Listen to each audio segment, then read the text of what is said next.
Hey guys, just thought I'd do a quick video. Obviously, we've all been rocked by the claims of Sbu Nkosi's drug positive test yesterday. Really sad end with I can't see him coming back from this to a career. But I thought just rather than doing the obvious and taking it, from Sbu Nkosi being the guy, and talking about his drug test and what happens now, I think I'll take it a bit further, and I think I want to go back to 2018, where two bright young Springbok wing prospects made their debuts against England. Um, Aphiwe Dyantyi and Sbu Nkosi. These guys had the world at their feet. They were really seen as the next level Springbok, the next guys to take the Springbok jersey by storm and to become household legends in the game. There was so much talent and so much belief amongst, not just pundits, coaches, everybody at that stage that they would do so well. Just for instance, here's a clip quickly of Sways the Brain just talking about how good Aphiwe Dyantyi could become. And this was during his days at the Lions, where he played for them. And just listen to Sways talk about it, and you'll hear. And some of the sentiments were about Sbu Nkosi as well. Yeah, Jock, he's special. I must say, he had another good game. I want to encourage his absolute almost effort to try things when it's not on. That's what you want. I think he gets very good ball from the forwards, for starters. So we must be careful just to single out one player. But he is. If we really look well after him, and don't try and push him too quickly into telling him all sort of things, let him earn his colours, and then he'll become a legend, I predict, if we plan his future well. But look, he's got a degree, and it's an honours degree as well, so he is a mature young man. He's a clever guy, so yeah, I'm very happy with him. The two of them made their debuts and had a sensational game. It was a hell of a test, to be honest. England got way to 20-point lead. Um, Managed to really floor the Springboks early on under Eddie Jones. And then in South Africa came back, and I think if I remember right, won it in the end 44-39. Sorry, it was 42-39, but that was after being down quite by 20 odd points in the first half. And they really came back and did exceptionally well. And part of that success was tries scored by the two wingers, Sbu Nkosi and Aphiwe Dyantyi. They really both were exceptional on the day. And we thought we'd found the next Springbok legends who are really coming through. And these guys had such a bright future, everything at their feet, and so that everything was going to go their way. De Klerk, Leroux, Nkosi, with burst of speed from Sbu Nkosi and some good strength in the tackle as well. And Faf de Klerk is over.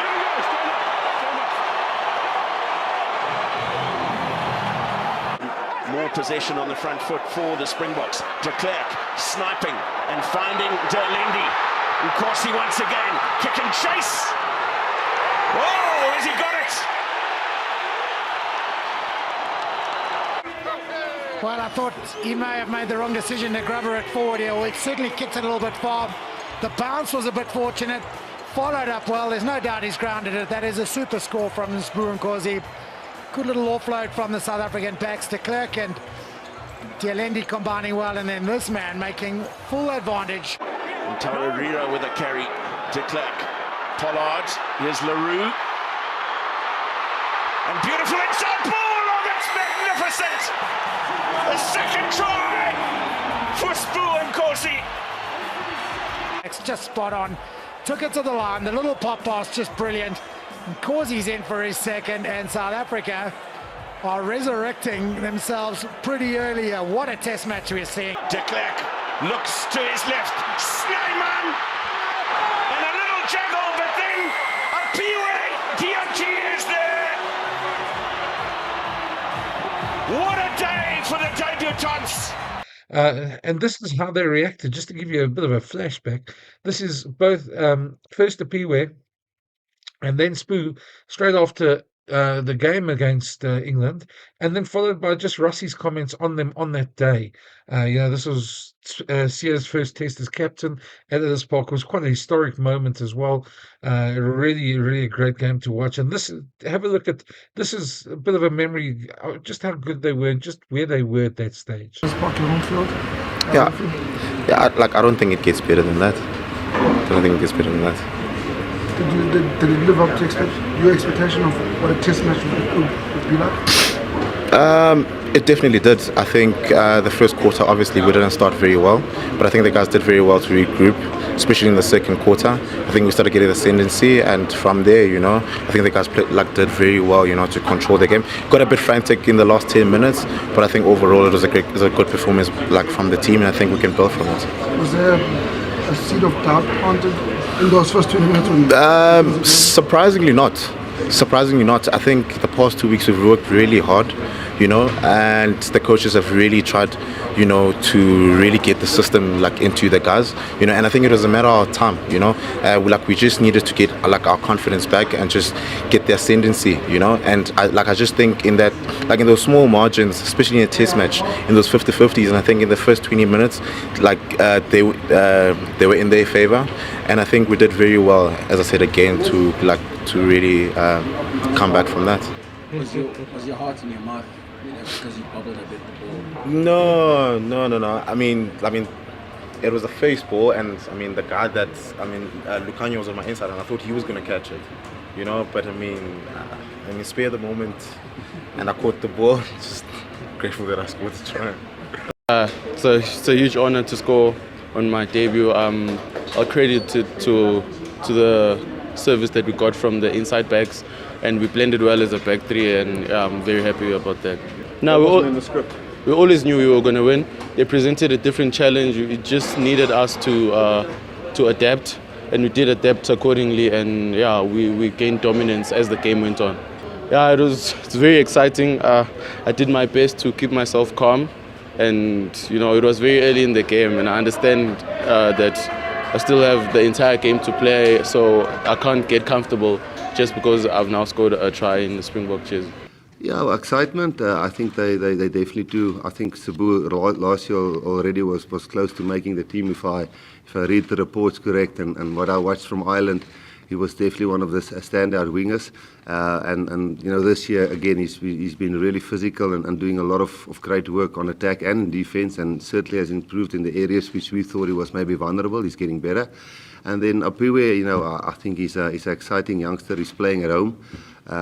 He's consistently performed well at centre and at wing for the Lions. So I think it's a wonderful opportunity, and together with a guy like RG Snyman, who's without a doubt been one of the standout second rowers in South Africa. So I think it's form that's been rewarded for those guys. With a year to go, they were going to be the Springbok wingers for the World Cup, and would have probably started the World Cup final in 2019 if they both were there. Makazole Mapimpi and Cheslin Colby eventually came through, and look at success they made of their careers. But at that stage in 2018, they were the players in the saddle. So what went wrong? Well, we first heard about a positive dope test in the Springbok team, just around about July. They were in a camp in Bloemfontein. And we'd heard some talk about that, some talk about a player being tested positive. I think we were all rather shocked when it was Aphiwe Dyantyi. And over the next couple of months, he obviously missed the World Cup.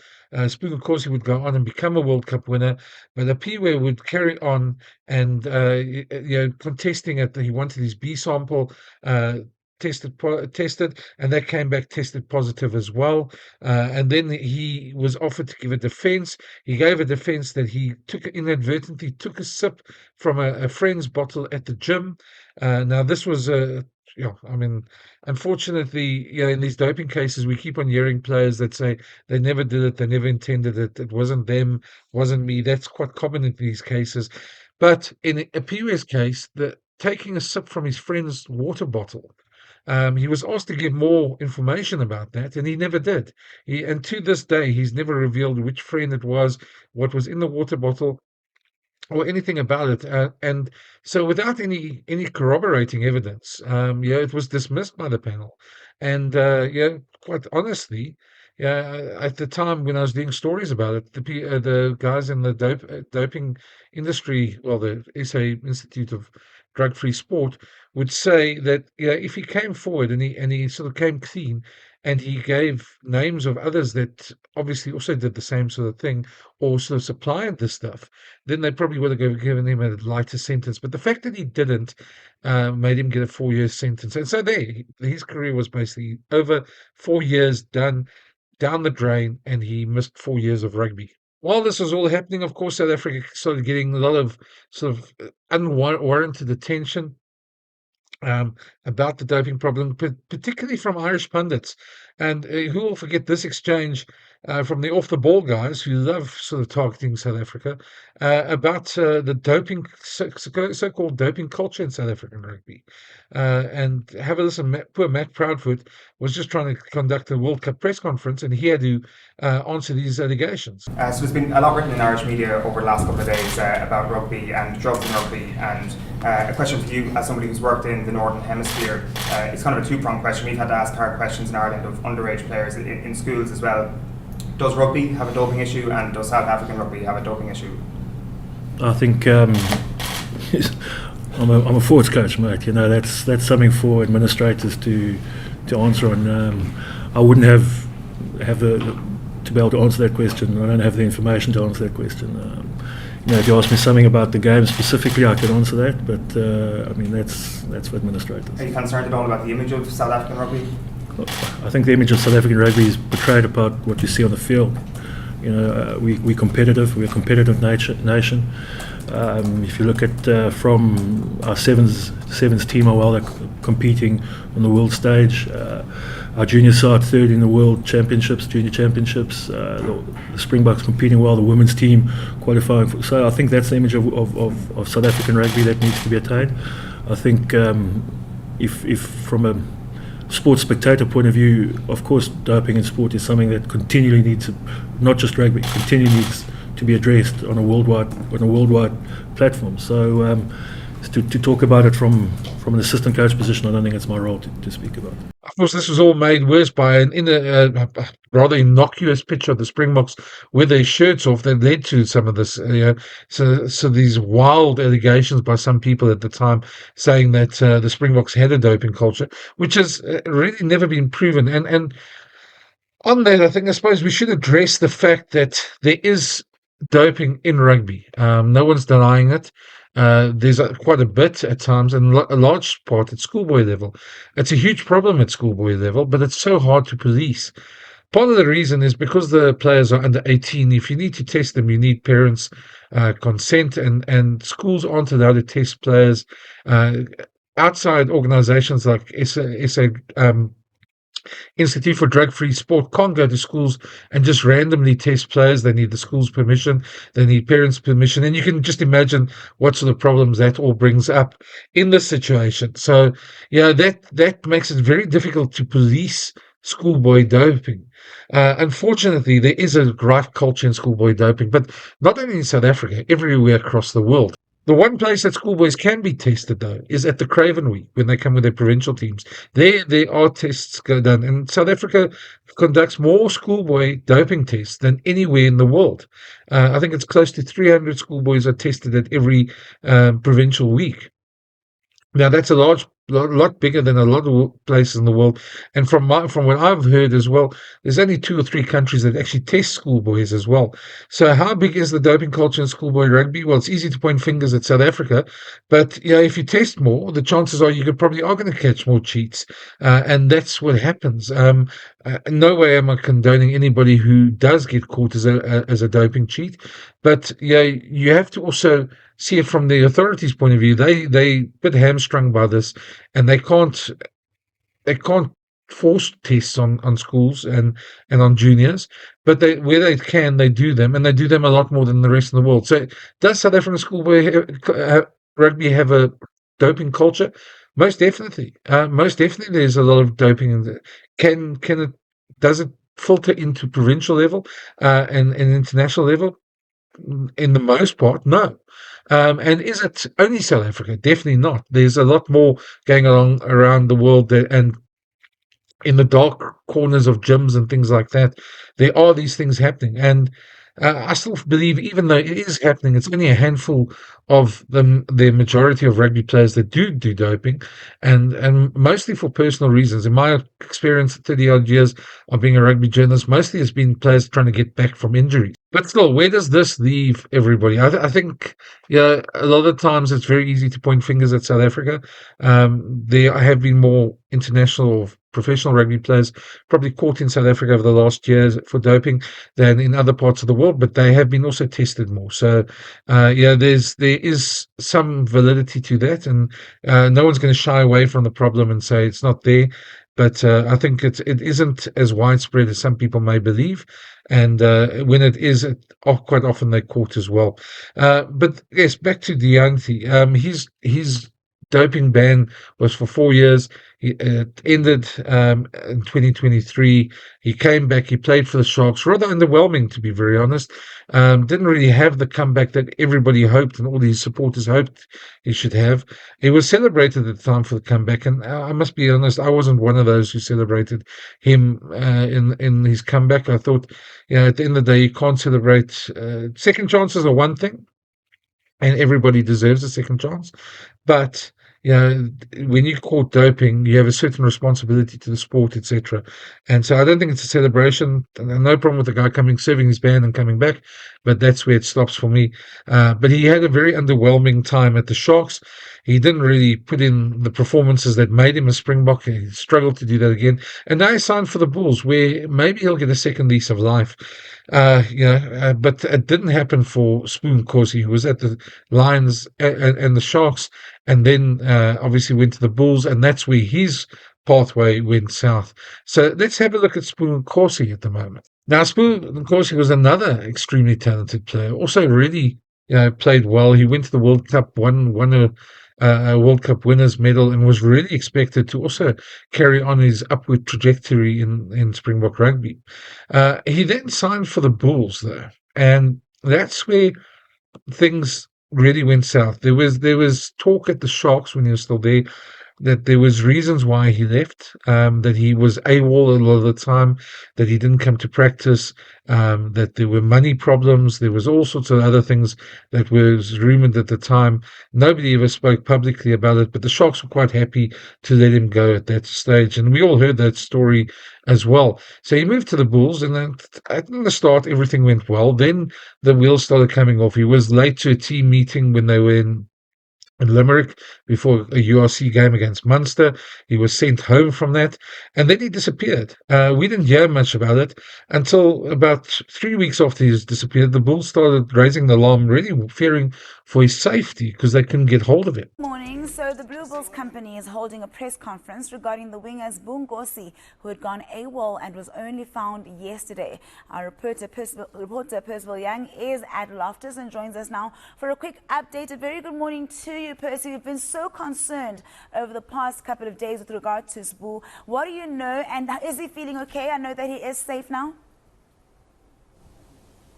Yes, good morning, Nandi. I can tell you there's a sense of relief here at Loftus Versfeld in Pretoria after a weekend of, I would say, a bit of drama, but there's also a sense of sadness, a bit of sadness here after the events that transpired this past weekend. We obviously heard today that they managed to find the Springbok and Bulls winger Sbu Nkosi yesterday at his stepfather's house yesterday in Woodbank.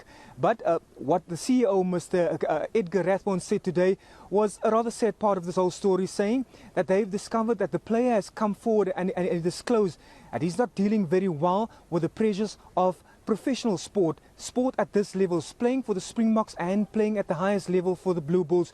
But I'm joined here with a well-experienced journalist, the SuperSport rugby writer Brendan Nell, a man who's been covering rugby for years now, and he's also seen the growth of Sbu Nkosi. Just to give us an idea of what transpired today in this press conference with the CEO of the Blue Bulls company, Brendan. Just briefly, obviously a very dramatic weekend after that initial statement that the Blue Bulls released. Just your thoughts on what transpired this past weekend and this past 3 weeks? Well, I think, thank you, Percy. I think the Bulls tried to obviously handle this internally. It was a personnel matter, and they obviously tried to get between players and family members to get them, to sort the situation out. And obviously, I think I don't think people realise what a big step it was for the Bulls to actually come out and make it public that he was missing. There was obviously a lot of worry. I think there's a lot of relief now that he's fine. But yeah, as Edgar Rathbone said, this is a wake-up call for rugby and for professional sport. We live in a very South Africa, which we've got several problems we're all dealing with every day, and the pressures that professional sportsmen have as well. So not everybody handles it well. So, and I think this is really a wake-up call for rugby. The big issue that was raised here today by the CEO today was the issue of mental health, and the player coming forward, telling his bosses here, and he's not dealing with professional sport at this level very well. And that issue was dealt very broadly here today in this press conference today. Yeah, I think it was, and I think teams like to talk about being families and a family environment that they try and, but it is a testosterone-filled environment. It's a high-pressure environment. The teams need to succeed, and it raises a lot of questions about if these teams are all families. Why wouldn't you speak out to somebody in your family and tell them? And I think that was a lot of the frustration, I suppose internally for the Bulls, is that there obviously wasn't signs, they didn't pick up signs, and maybe they need to look at their own processes. Maybe rugby needs to look in the broader sense, but for a player to get to that point where he disappears for 3 weeks, we don't know what's going on in his mind, what he's dealing with, but it obviously was a very serious situation to get to this point. Mm-hmm. Can I ask you, the issue that Edgar Rathbone also raised is that maybe rugby unions, maybe rugby in general, should start thinking of dealing with players and giving them more assistance though? Well, I think the Bulls are one of the teams that have a full-time psychologist, and you can only do so much. If I think anybody who's been involved in a situation like this knows that if the person doesn't speak out themselves, you probably won't know what's going on in their mind. So I think, but there's always something more you can do, and there's always signs you can look out for. And I think rugby will look at that now. But this is a big wake-up call for rugby. Now, obviously, Jake White, these type of issues, especially this Sbu Nkosi issue, is obviously dealing with affecting a lot of players here. They're preparing for this weekend's Championship Cup match against Lyon. How do you think it will affect the broader players at this union? Well, they are very close-knit. They travel a lot together. They spend most of their time together, like any work colleagues, and they're probably a bit more than any work colleagues because they spend a lot more time together as a team. So I think it would affect them, and you can just think anybody who's in you're close to who suddenly disappears, there's a lot of worry, there's a lot of anxiousness. So they'll be relieved, one, but I think now they'll probably have a bit more introspection. It's difficult in a team environment because everything's so fast moving, and you play from week to week, and there's a game. This Saturday's game is a huge one for the Bulls against the French side. So I think at some point they'll have to have a moment where they take, as a team, some introspection, and they deal with this a bit more deeper. And I think the team psychologist will probably come very into that as well. Brendan, thank you so much for your time, sir. Well, Nandi, there you have it. A very sensitive matter at the moment with regards to the Springbok winger, Sbu Nkosi. I think one of the most important questions a number of the journalists ask here today is whether Sbu Nkosi, how soon he will be back, and whether he will still stay on here at the Blue Bulls Rugby Union. But Edgar Rathbone was very clear for now. Their main concern is to look at the well-being of the player and to ensure that he gets back onto his feet and gets back onto a rugby field, whether it's here at the Blue Bulls Rugby Union or whether it's at the other rugby union. But it's not clear whether he will stay as a player at this union for now. Yeah, Percy, thank you so much for that. I think at this point it's more important that he sort out his mental health and finds himself in a healthier place before he can start talking about going back to playing rugby. That was our reporter Percival Young out at Loftus as we followed this Sbu Nkosi saga. Eventually, after the 3 weeks, he was found. He was found at his father's house, and the Bulls addressed the media. We spoke about mental health issues, and I'm one who's very pro players talking out about mental health. I think there's not enough is done in player circles around mental health, and the pressures that players face, in dealing with mental health, I don't think is often addressed. Who went on record with the Bulls, and here's what he said when he came back, and it's really easy to feel sympathetic for him in this, because a lot of players struggle with these issues, and we shouldn't minimize that. Maybe there was a real possibility that the mental health issues did get to him. But this is what he said, and as I say, if other players are like that, we all hope they speak out, and they should speak out more. I'm good. I can say I'm out of the cave. I'm feeling the light in my skin, the hair in my wind again. I'm feeling myself again. My spirit is revived. You know, I felt like I was almost a shadow of the man that I'm supposed to be, and I needed to take a step back so that I could fix that before it became a problem. I think I still am the man that I felt like a shadow of. It's just things that were normally easy for me just became a little harder, you know. So I had to go back to the drawing board to understand, you know, what's going on, you know. And apart from the man fulfilling his potential, it's the man fulfilling his responsibility in many different ways, you know. The pressure kicks, we've got fans, we've got family, everybody looking towards us with these big bright eyes that we never want to disappoint. And me being the emotional creature that I am, you know, those things tend to take a heavier toll on people like me. I've been told that centralize everything under emotion. So I've learned to handle that in the past 2 months. And I can feel the beast starting to growl in my stomach again, you know. My confidence is back up. My vision is clear, you know. There was a lot of cloudedness, and that's now disappeared. And those are the characteristics that I need to be myself to my full potential. So the Bulls gave him time. They gave him some time off. They got a mental coach to work with him to try to overcome his problems, and he came back to training. He went. He struggled initially with the workload, and initially everybody put it off to obviously everything he had been through. But then he started really struggling with the workload, and he wasn't doing the same sort of amount as other players in the squad, and it started to cause a bit of friction. Knowing the play environment like I do, you know, players expect you to pull your weight. And while there's some sympathy for Sbu Nkosi, yeah, that sort of started to disappear after a while.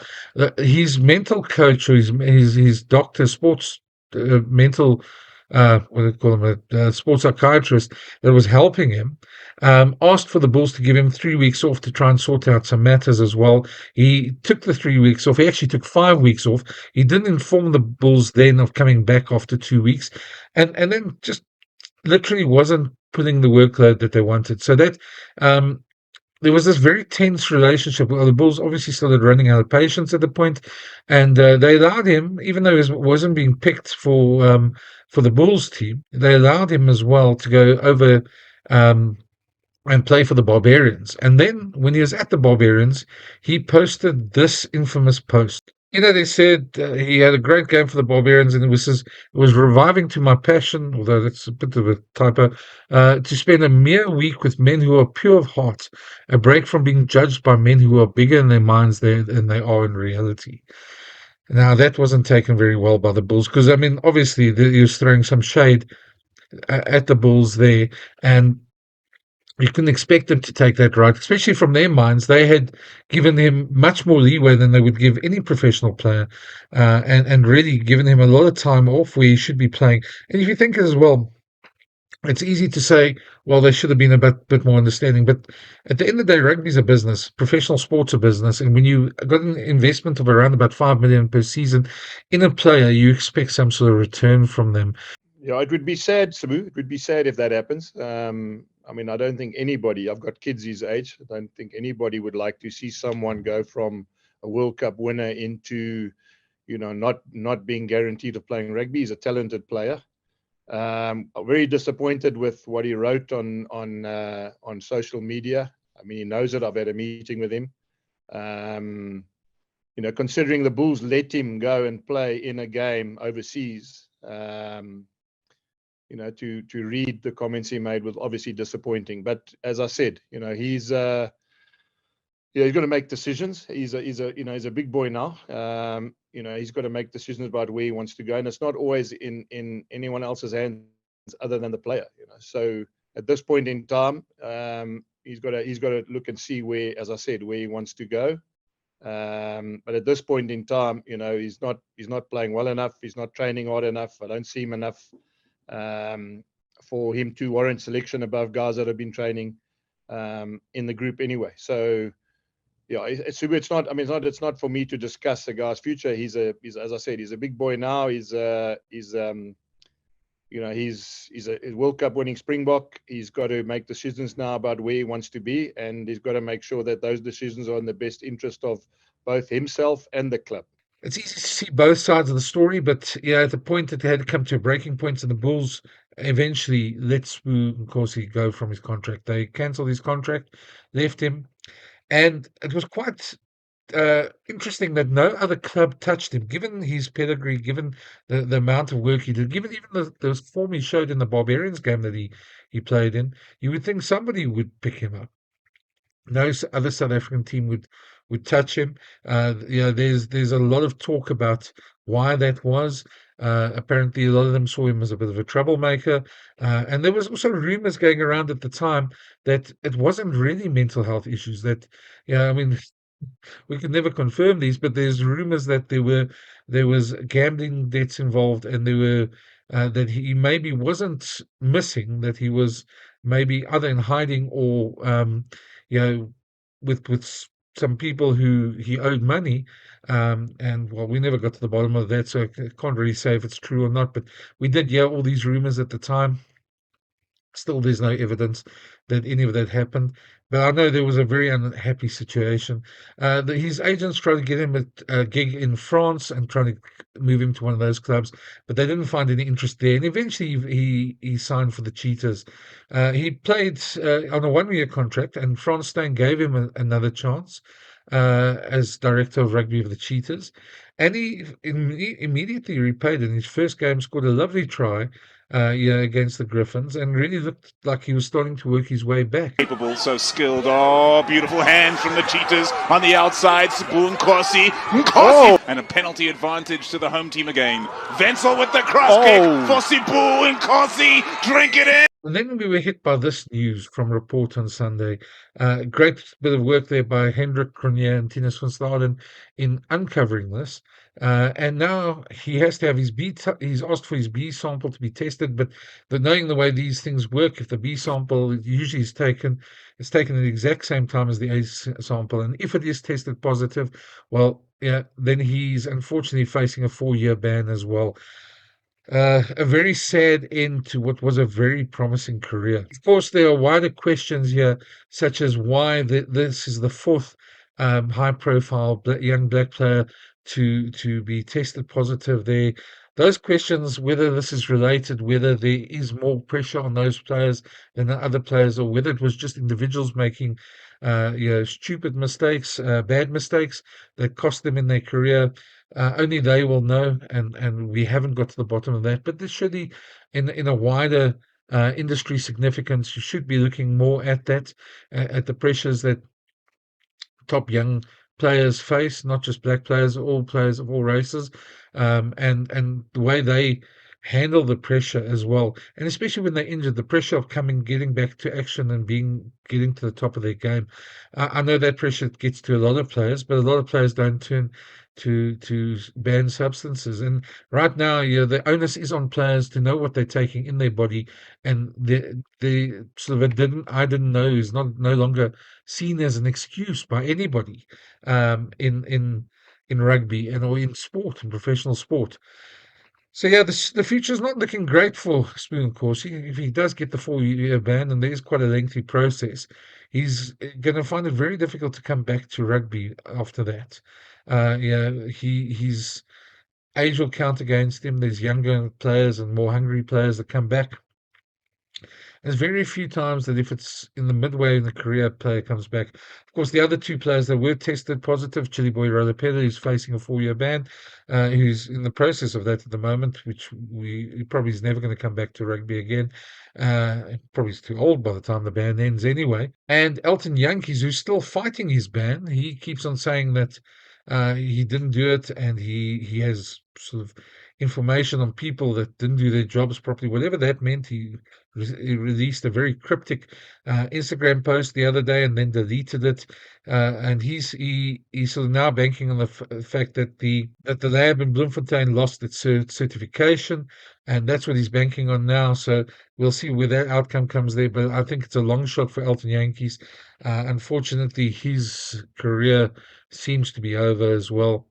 And that's really a sad end to all of this. So where do we go from here? Well, yeah, South Africa does test a lot of players for banned substances. Every now and again, you are going to find somebody. There is probably a prevalence of a bit more than in the rest of the world, and for that, I suppose one way you should congratulate those the Institute of Drug-Free Sport for testing, but it's quite easy nowadays to get hold of banned substances, and yeah, players do make stupid mistakes. My gut feeling from being around the Springboks is that I would be extremely shocked if any of our URC, well, any more than a handful of URC stroke Springbok players have ever been on a banned substance or use banned substances. The most of them, they work hard, they're great talented players and know what the consequences are of being caught. So I doubt that is the case. You might not agree with me, but yeah, I think the evidence is there. Most of them get tested after every test. There's random drug testing during the season, during the off season. There's a whole lot of things, and yes, fair enough. You could probably evade some of that stuff as well, but for the most part, they get tested more than probably most sportsmen. And yeah, there's only been a handful ever caught as well.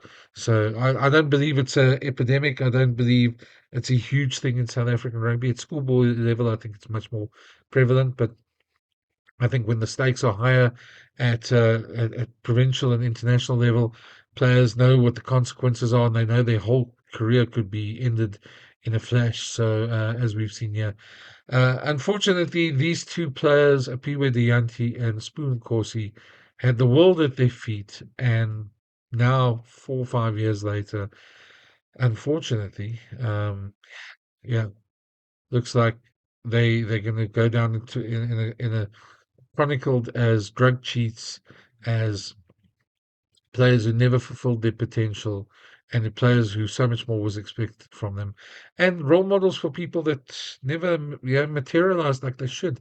We know how inspirational the Springbok team has been for a lot of people, and the fact that they couldn't become those role models is extremely disappointing. So that's the video. Let me know what you think. Let me know your comments below. Um, it's unfortunate that what happened to both players. Um, I know personally, when I saw them, I really thought they were the future of Springbok rugby. But yeah, I suppose you make your choices. You live with your choices and the consequences of them. So let me know your thoughts. I read all the comments. It's interesting to see, especially if you're not from South Africa. I'd love to hear what you say about this. Trying to give a balanced view on everything. And yeah, if you haven't already, smash that subscribe button, and there'll be a lot more videos like this. Thanks for watching. Chat to you soon. Cheers.